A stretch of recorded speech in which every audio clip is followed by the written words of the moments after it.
Awal kisah ini berasal dari sebuah negeri di Yaman namanya Najran. Di Yaman ada satu negeri namanya Najran. Najran ini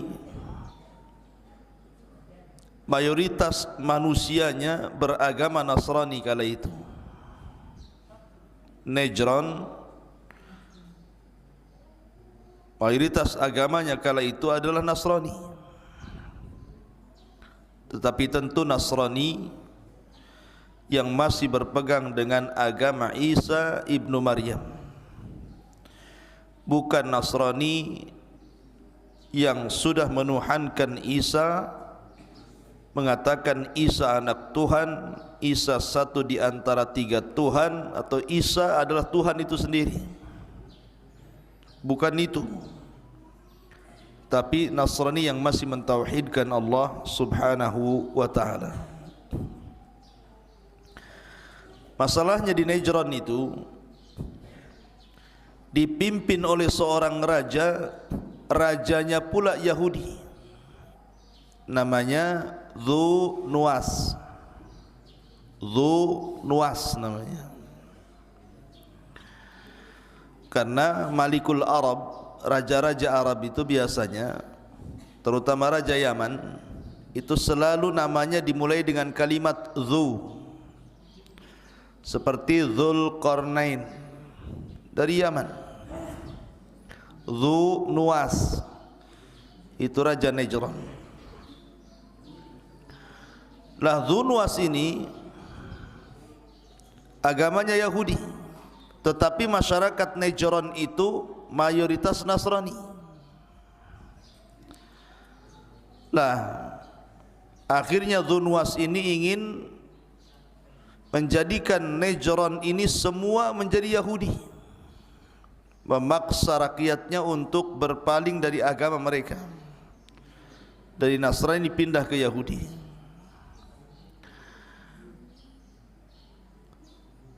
Lah sebagaimana raja-raja di zaman dahulu seperti Namrud ataupun Fir'aun, maka Dhu Nuwas pun mengaku Tuhan.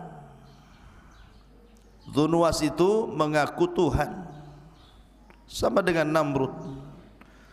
Dan juga Fir'aun yang mengatakan ana rabbukumul a'la. Lah Dhu Nuwas ini ngaku dirinya adalah Tuhan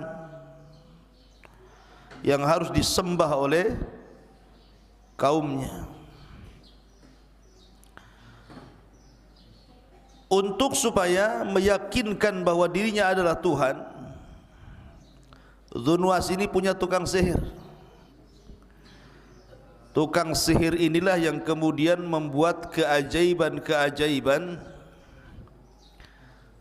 seolah-olah keajaiban itu datang dari Dhu Nuwas, sehingga masyarakatnya merasa ketakutan dan menganggap Dhu Nuwas adalah Tuhan.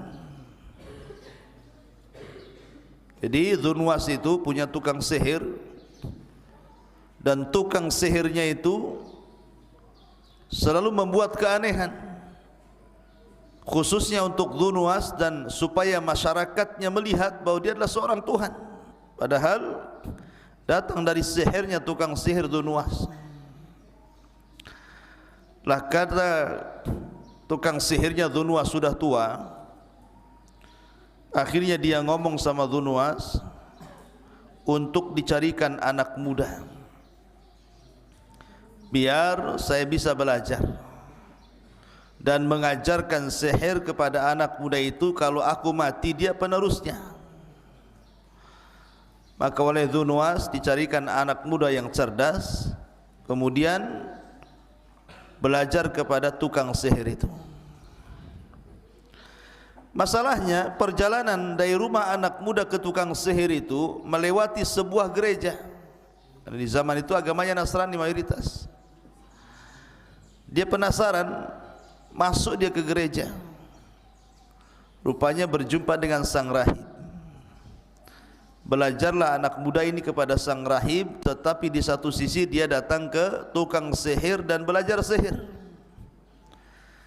Jadi dua pelajaran dia belajar. Pertama, belajar tauhid kepada seorang rahib yang ada di gereja itu. Yang kedua, belajar kesyirikan kepada tukang sihir.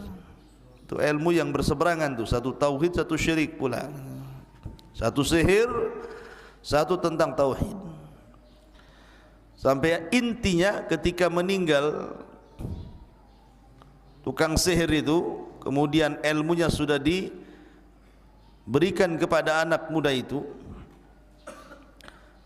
maka anak muda itu justru tidak membantu raja, karena dia justru cenderung kepada ajaran sang rahib dibandingkan tukang sihir. Akhirnya dia pun berkelana tidak mau melindungi raja dengan sihirnya, karena dia yakin bahwa itu tidak benar dan yang benar ajaran sang pendeta.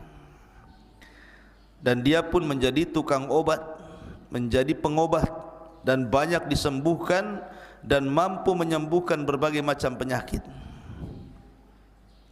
Sampai akhirnya ada menterinya raja, Dzunwas itu buta, bisa disembuhkan pula sama dia penyakit buta itu. Tetapi walaupun dia sebagai penyembuh seperti itu, tetapi itu sarana dakwah bagi dia. Jadi sambil mengobati orang, sambil berdakwah mengajak kepada tauhid. Dan banyak orang yang beriman dengan anak muda ini. Jadi banyak orang yang beriman kepada Allah, mentauhidkan Allah gara-gara anak muda ini. Karena dalam setiap pengobatannya dia mensyaratkan untuk beriman dulu kepada Allah, baru diobati gitu ya. Termasuk Perdana Menteri Dzunwas ini yang buta kemudian melek tadi, dia pun akhirnya beriman dengan Allah gara-gara anak muda itu. Nah, ketika berjumpa dengan Dzunwas, kaget loh, kamu kemarin buta, kenapa sekarang sudah melihat? Siapa yang menyembuhkan? Maka menteri ini tidak mengatakan anak muda itu, tetapi mengatakan Allah yang menyembuhkanku. Marah Dzunwas. Gimana dia ngaku Tuhan, tiba-tiba kemudian di sampingnya ngomong yang menyembuhkannya Allah. Berarti ada Tuhan selain dia, kan begitu. Maka disiksanya orang ini, dipaksa siapa yang menyembuhkannya. Rupanya ditangkap pula anak muda itu. Terakhir anak muda itu ngaku siapa yang mengajarkannya sang rahib, ditangkap juga sang rahib. Tiga-tiganya ditangkap, masuk ke dalam sel. Kemudian sang raja pun menyiksa tiga-tiganya ini, suruh murtad dan mengakui ketuhanannya, tetapi tiga-tiganya tetap istiqomah. Pertama dipanggilnya menterinya itu, karena tidak mau kufur, akhirnya digergaji dari atas kepala sampai kaki, terbelah jadi dua. Dari sini digergajinya sampai belah jadi dua, mati-matilah digergaji ya. Kemudian gurunya sang anak muda itu dipanggil lagi, sang rahib, suruh murtad enggak mau, digergaji lagi, mati. Anak muda ini ketika mau digergaji, sang raja enggak mau. Saya mau membuat perhitungan dengan anak muda ini, gara-gara dia gaduh semuanya. Akhirnya dia mengutus prajuritnya, bawa anak muda ini, lempar di atas gunung. Akhirnya dibawalah oleh prajurit anak muda ini ke atas gunung. Anak muda ini berdoa kepada Allah agar Allah melindungi dia, dan Allah kabulkan. Sampai di atas gunung, tiba-tiba gunung itu menggema, gempa besar. Para prajuritnya pada jatuh mati gara-gara gempa itu. Prajurit yang mengangkat dia ke atas gunung mati semua, kecuali anak muda itu masih hidup. Dia turun. Kaget sang raja melihat dia masih hidup. Ditangkap lagi anak muda itu. Kata sang raja, bawa dia ke tengah lautan, lempar di tengah lautan. Ketika di tengah lautan, anak muda ini berdoa lagi kepada Allah. Tiba-tiba datang ombak menghempas seluruh kapal prajurit raja. Akhirnya karam, mati semua. Anak muda ini masih hidup, gak mati-mati ya. Sang raja dengar anak muda itu masih hidup, marah lagi, tangkap anak muda itu. Jadi asli ditangkap mau dibunuh, tidak bisa-bisa, tidak bisa mati anak muda ini. Sampai suatu ketika anak muda ini karena sudah tahu dia tidak mungkin lolos, kemanapun dia pergi pasti ditangkap dan akan ada upaya pembunuhan. Dia ingin kematiannya husnul khotimah. Akhirnya dia pun mengatakan kepada sang raja, raja, Dzunwas, kamu tidak akan bisa membunuhku kecuali ikuti saranku. Kumpulkan manusia di lapangan, buatkan aku tiang gantungan, salib aku di tiang itu. Aku akan berikan satu anak panah kepadamu. Dengan anak panah itu, kau lemparkan anak panah itu, arahkan ke pelipis mataku. Tetapi sebelum kau lepaskan anak panah itu, kau harus mengucapkan Bismillahi Rabbil Ghulam. Bismillahi Rabbil Ghulam. Sepakat raja. Senang dia, oh begini cara membunuhmu ya. Baik katanya. Dikumpulkan orang-orang Najran. Sampai-sampai Ibnu Katsir rahimahullah ta'ala menyebutkan jumlahnya itu sampai 20.000 lebih manusia yang ada di Najran dikumpulkan. 20.000 lebih hadir di lapangan itu. Kemudian raja pun membuat tiang gantungan, disaliblah anak muda itu di situ. Kemudian anak muda itu setelah memberikan anak panah kepada sang raja Dzunwas, maka Dzunwas ingin menampakkan bahwa dia adalah Tuhan dan bisa membunuh anak muda itu. Ditariknya anak panah dari busurnya, kemudian dia mulai membaca Bismillahi Rabbil Ghulam. Tidak sadar dia akan ngaku Tuhan, tetapi dia malah mengucapkan Bismillah dengan menyebut nama Allah, Rabbnya si fulan, secara otomatis membatalkan ketuhanannya. Ya. Dia kan Tuhan, harusnya jangan ngomong Bismillah Birabbil Ghulam. Tapi itulah siasat anak muda itu. Ketika dia menyebutkan Bismillahi Rabbil Ghulam, orang-orang mendengar semuanya, melesatlah anak panah itu tepat di pelipis anak muda itu, kemudian meninggal. Manusia yang menyaksikan ketika itu, tiba-tiba mereka berteriak, Amanna bi Rabbil Ghulam, Amanna bi Rabbil Ghulam. Kami beriman dengan Rabbnya anak muda itu. Melihat hal itu raja stres. Ini yang beriman 3 orang, gara-gara matinya anak muda ini yang beriman 20.000 orang. Namanya gugur satu tumbuh 20.000 tuh. Ya. Jadi raja stres nih. Kok bisa orang-orang ini beriman secara cepat seperti itu? Itulah hidayah. Meninggal saja anak muda ini, bangkit 20.000 orang dan mengatakan amanna bi Rabbil Ghulam. Kami beriman dengan Rabbnya si gulam. Akhirnya sang raja marah dan dia mengatakan kepada prajuritnya, tutup gerbang. Jangan ada satupun orang-orang itu keluar dari gerbang. Maka ditutuplah sang prajurit, tidak ada boleh keluar dari lapangan itu.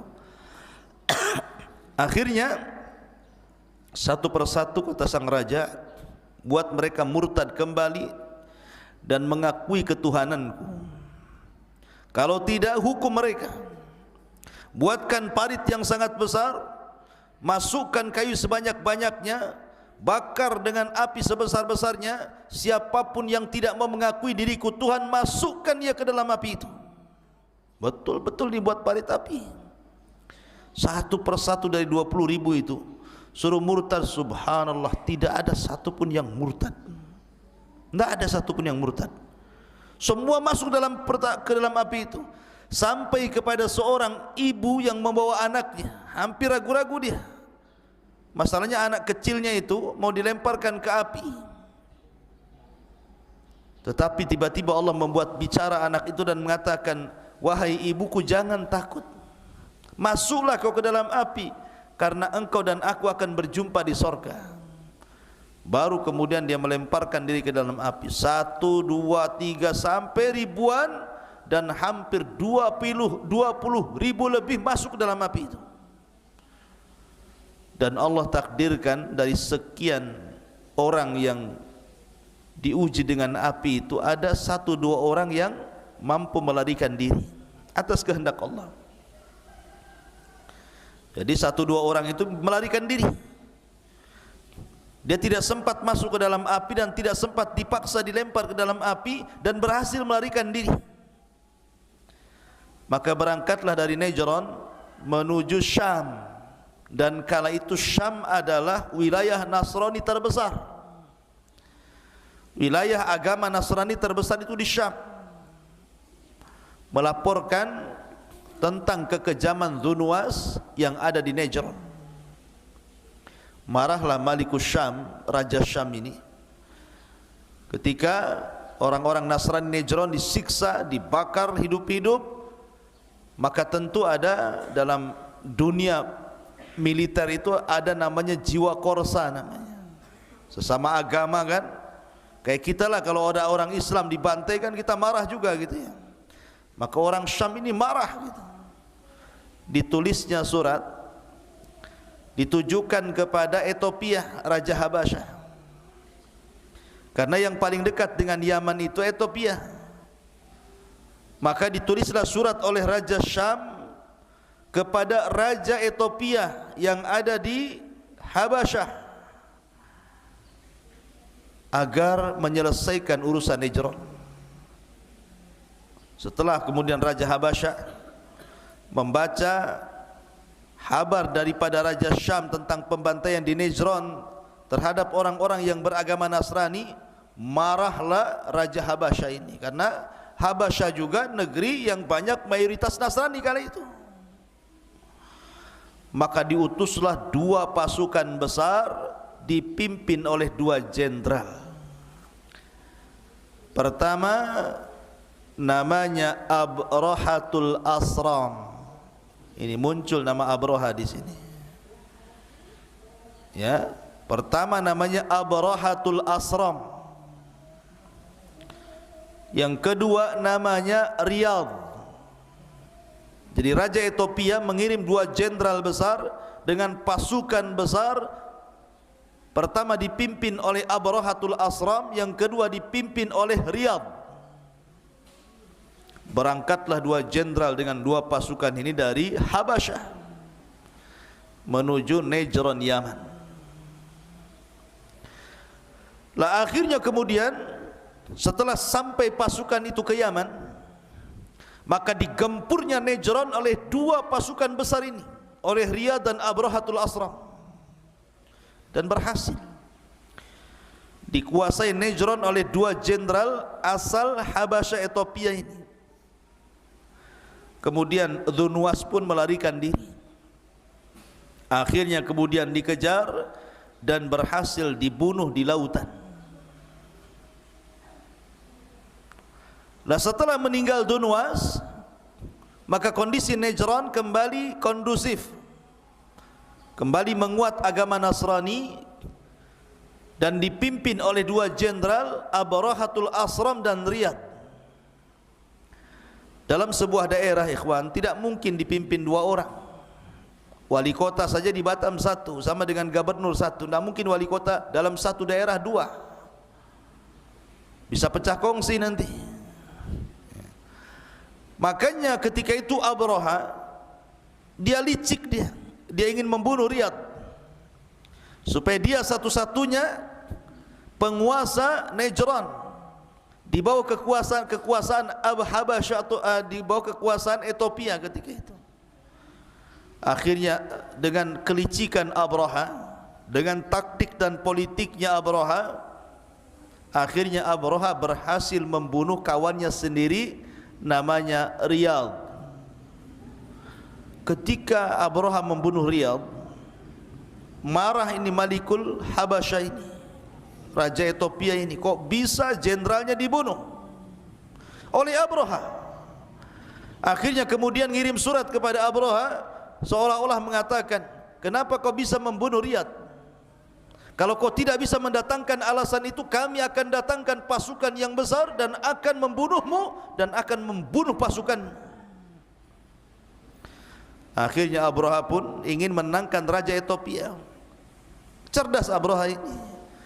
Dibawanya emas-emas dari Yaman, dibawanya barang-barang berharga dari Yaman, termasuk tanah Yaman.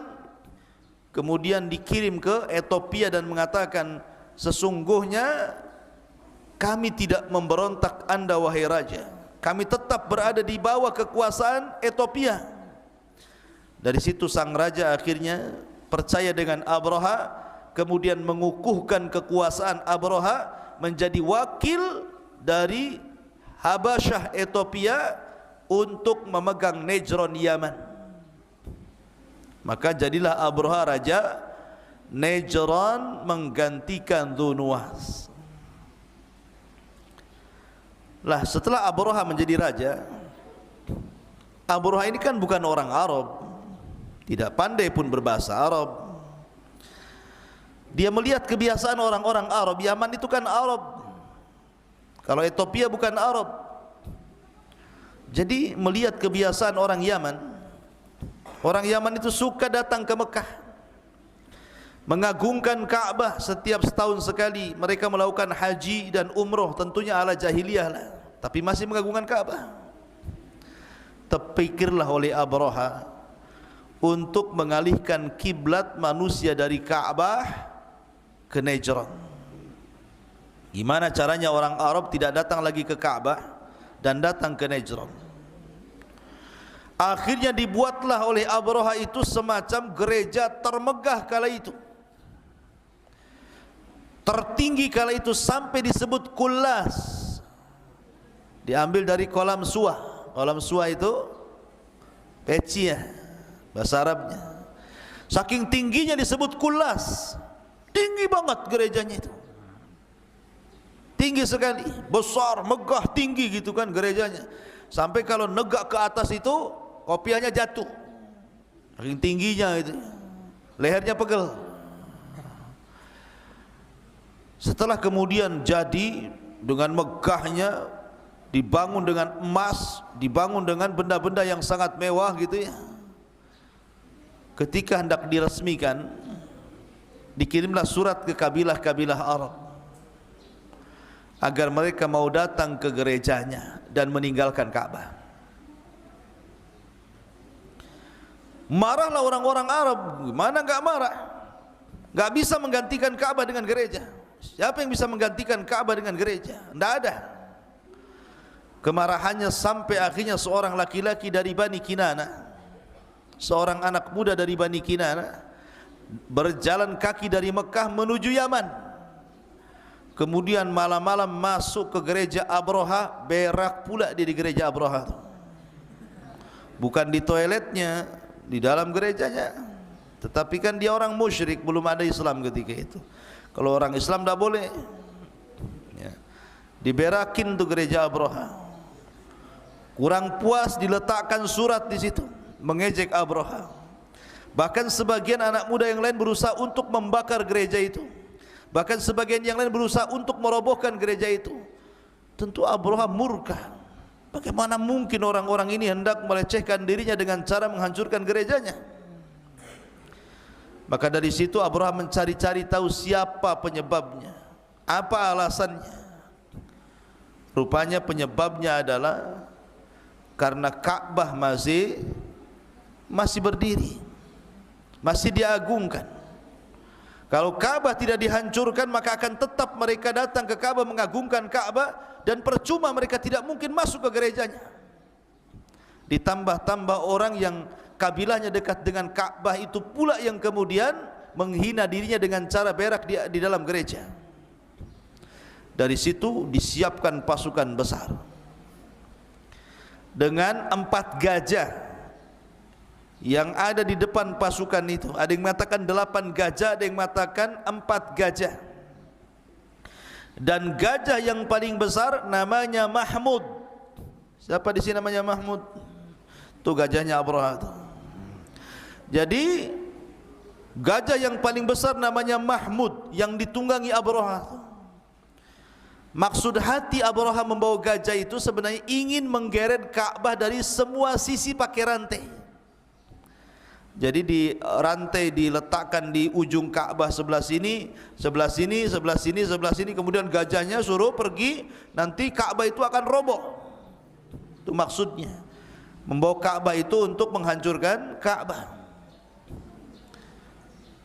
Maka berangkatlah 4 gajah, ada yang mengatakan 8 gajah, kemudian pasukan berkuda, pasukan jalan kaki, pasukan yang sangat besar dari Najran menuju Mekah. Orang Arab itu ketika itu ikhwan, mereka lemah, tidak bisa melawan Abraha. Kekuatan Abraha terlampau kuat. Ada beberapa kabilah berusaha menyerang Abraha tapi tidak berhasil, percuma, sia-sia. Sampai akhirnya ketika sampai di Taif, orang-orang Taif takut kalau seandainya Abraha menyerang mereka. Akhirnya mereka pun menyerahkan diri dan meminta Abraha untuk tidak menyerang Taif. Disangka mau menghancurkan Lata, patungnya orang Taif.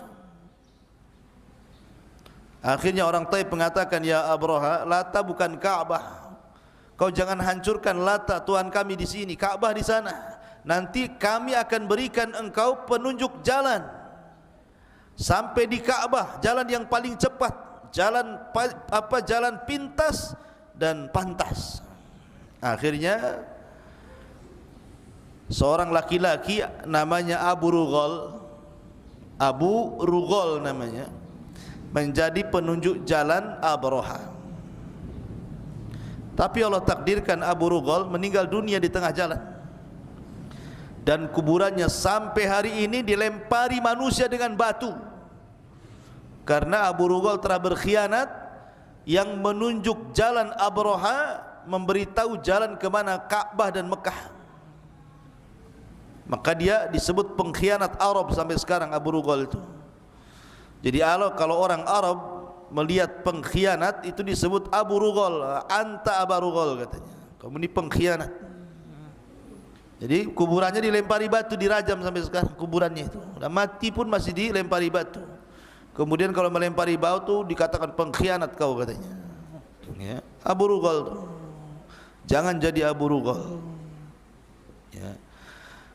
Taib. Akhirnya kemudian ketika Abraha sampai di sebuah Wadin Muhassir, sebuah lembah, Wadin itu Muhassir, tempat nantinya akan ada pengepungan tentara Abraha. Wadin Muhassir ma'ruf bagi orang yang manasik haji, Wadin Muhassir itu. Tapi sebelumnya tentara Abraha ini mampir di peternakan orang-orang Arab dan mencuri untanya Abdul Muttalib sebanyak 200 unta. Jadi ketika sampai di Wadin Muhassir, disinilah kemudian Abraha ingin berjumpa dengan Raja Arab, Abdul Muttalib. Datang Abdul Muttalib. Abdul Muttalib ini orangnya punya wibawa, karena ada orang-orang tertentu itu melihat wajah saja orang dah serem. Ada juga kalau melihat wajahnya langsung segen, wibawa. Ada orang yang melihat wajah orang itu langsung meremehkan, wajahnya ya kayak gitu. Jadi Abdul Muttalib itu punya wajah kalau orang lihat itu langsung wibawa gitu. Termasuk Abraha. Abraha kan enggak pernah kenal, enggak pernah berjumpa dengan Abdul Muttalib. Ketika Abdul Muttalib datang, Abraha turun dari gajah. Tidak ngomong dari atas gajah, dia turun, dia hormat kepada Abdul Muttalib, ngampar di padang pasir. Masalahnya dua orang ini tidak paham bahasanya masing-masing. Abdul Muttalib tidak paham bahasa Abraha, Abraha tidak paham bahasa Abdul Muttalib. Terpaksalah menggunakan dua penerjemah, menerjemahkan Abdul Muttalib dan menerjemahkan Abrahatul Asram. Seolah-olah Abraha mengatakan kepada Abdul Muttalib, bagaimana pendapatmu tentang pasukan yang akan menghancurkan Ka'bah ini? Tetapi Abdul Muttalib tidak menjawab soal pasukan yang akan menghancurkan Ka'bah. Justru dia mempersoalkan anak muda Abraha yang mencuri unta 200 unta miliknya. Kata Abdul Muttalib, mana unta-untaku?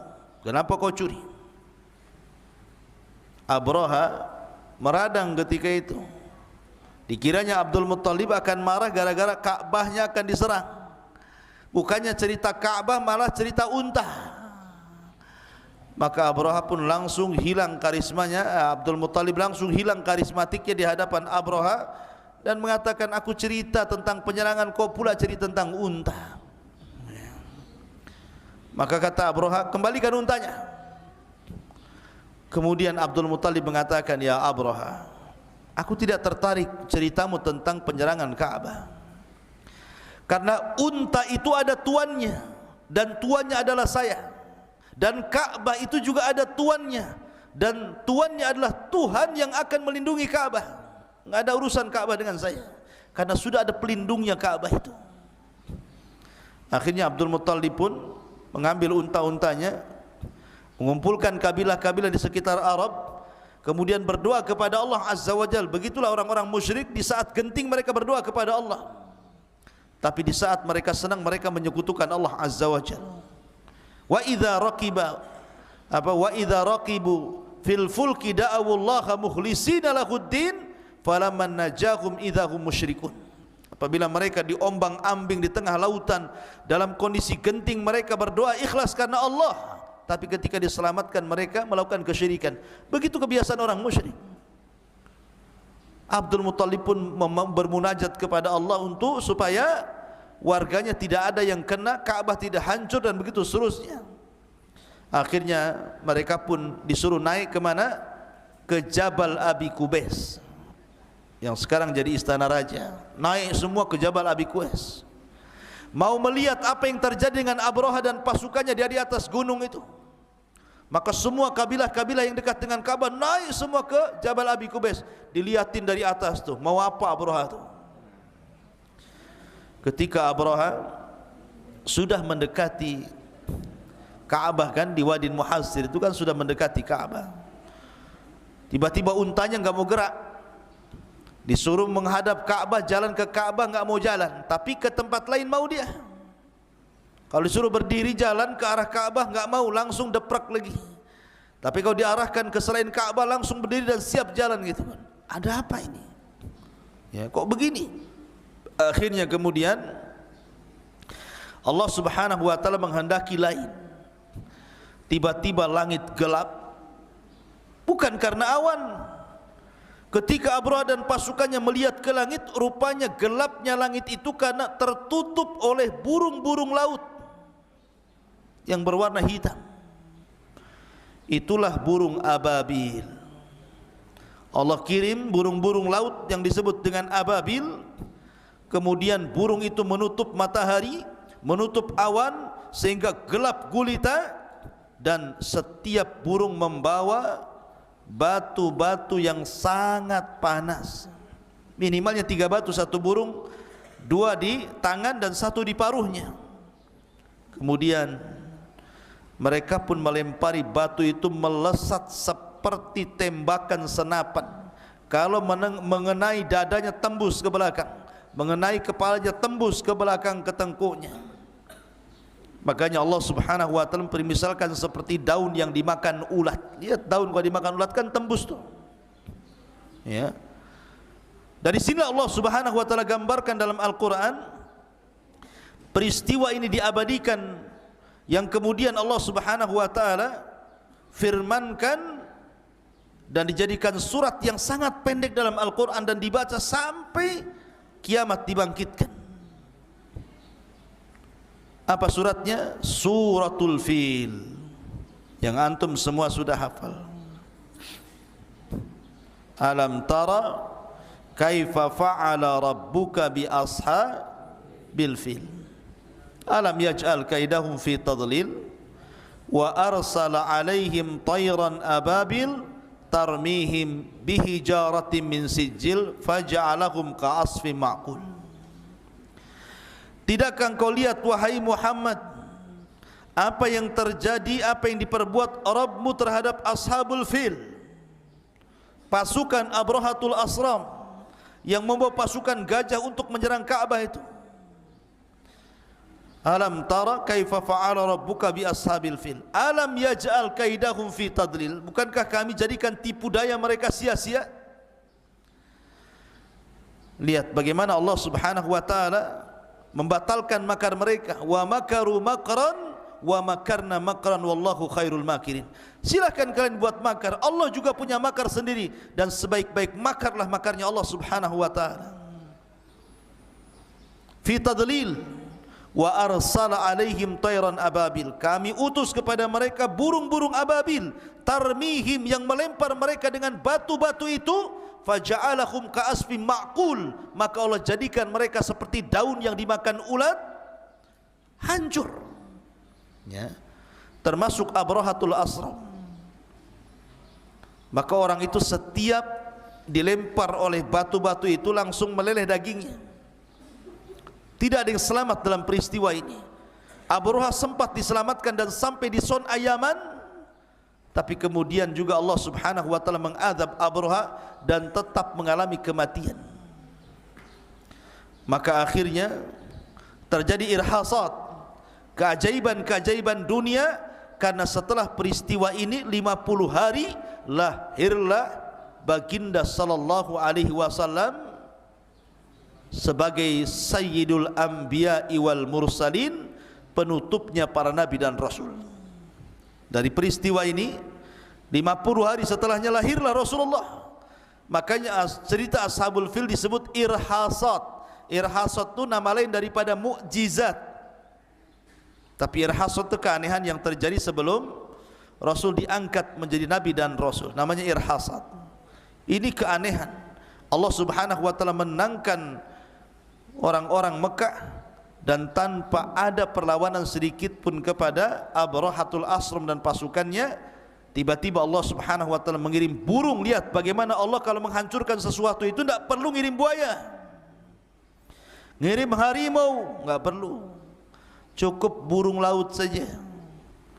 Ya, terkadang kalau Allah mengadab sebuah kaum itu yang diutus apa? Nyamuk. Ingat Namrud? Namrud itu saking sombong yang ngaku Tuhan, sampai mau membunuh Ibrahim dan orang-orang yang mengikuti Ibrahim. Akhirnya Namrud diadab dengan satu nyamuk yang masuk di hidungnya, kemudian menggerogoti otaknya, akhir digedar-gedorkan otaknya ke tembok. Terakhir dia minta kepada khadimnya untuk mengambil sandal, dipukulkan di kepalanya. Pas dipukul mati dia. Ya, kalau Allah mau, Allah bisa bunuh orang dengan nyamuk. Begitulah orang congkak, orang sombong. Tidak perlu dikirim harimau masuk ke rumah Namrud, cukup dikirim nyamuk saja. Ya. Ma'asyiral muslimin yang dimuliakan Allah Azza wa Jalla, inilah di antara kisah tentang Ashab al-Fil.